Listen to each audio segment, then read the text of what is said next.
साल 1940 बिहार में समस्तीपुर जिले का गांव पितौंजिया। 16 साल का एक लड़का गहरे कुएं से बाल्टी भर पानी खींचता और वहीं नहा रहे जमींदार पर उड़ेल देता।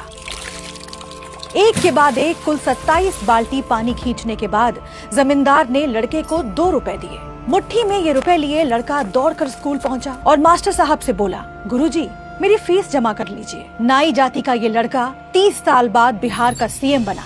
नाम था कर्पूरी ठाकुर। दैनिक भास्कर की सीरीज मुख्यमंत्री में आज कर्पूरी ठाकुर की कहानी, एक ऐसा जननायक जिसने पहली बार किसी राज्य में पिछड़ों और गरीब सवर्णों के लिए आरक्षण लागू किया।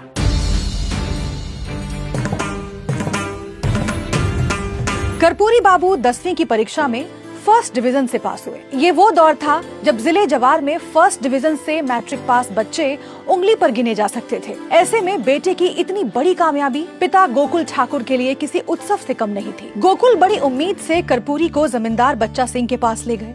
सोचा अगर लड़के को सहारा मिल गया तो उसकी जिंदगी बन जाएगी। गोकुल ने हाथ जोड़ते हुए कहा, मालिक हमरो कर्पूरी मैट्रिक पास हो गेलो। जमींदार ने बड़ी बेपरवाही से हामी भरी और टेबल पर पैर रखते हुए कर्पूरी से कहा, अच्छा चलो अब मेरे पैर दबाओ। कर्पूरी चुपचाप पैर दबाने लगे। इस घटना में समाज का क्रूर संदेश छुपा था कि जिस समुदाय से कर्पूरी आते थे, पढ़ाई लिखाई भी उसकी किस्मत नहीं बदल सकती थी।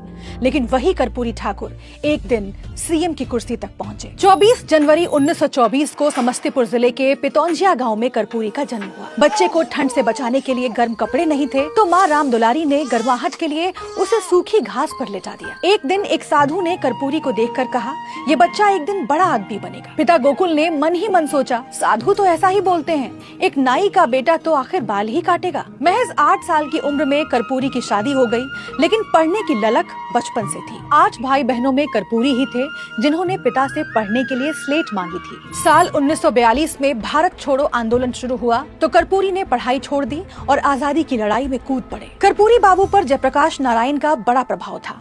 आगे चलकर उन्होंने सोशलिस्ट पार्टी ज्वाइन कर ली। साल 1952 में कर्पूरी ने ताजपुर विधानसभा सीट से पहली बार चुनाव लड़ा और जीत गए। वे आगे भी कभी चुनाव नहीं हारे। फिर आया साल 1970। कांग्रेस आर के दारोगा प्रसाद राय के इस्तीफे के बाद नई सरकार बनाने की कवायद शुरू हो गई। उस वक्त संयुक्त सोशलिस्ट पार्टी के नेता रामानंद तिवारी थे, लेकिन ज्यादातर विधायक कर्पूरी को सीएम बनाना चाहते थे। इस तरह 22 दिसंबर 1970 को कर्पूरी ठाकुर बिहार के 11वें मुख्यमंत्री बन गए।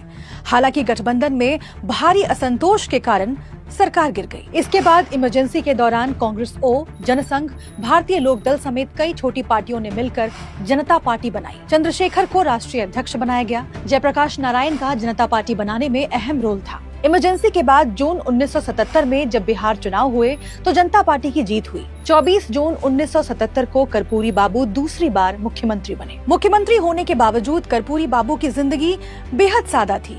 इसी से जुड़ा एक किस्सा है।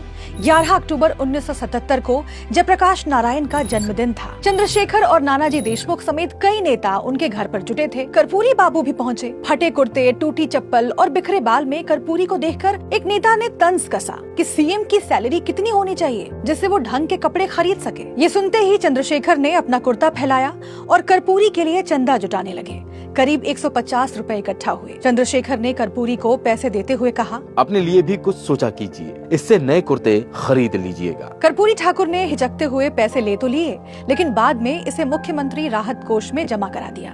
कर्पूरी को सीएम रहते कई ऐतिहासिक फैसलों के लिए भी जाना जाता है। 3 नवंबर 1978 पटना के गांधी मैदान में मंच पर प्रधानमंत्री मोरारजी देसाई और मुख्यमंत्री कर्पूरी ठाकुर बैठे थे। मोरारजी ने मंच से आरक्षण का विरोध किया, लेकिन कर्पूरी इससे खुश नहीं थे। उसी रात कर्पूरी ने पिछड़ों के लिए आरक्षण की अधिसूचना जारी की।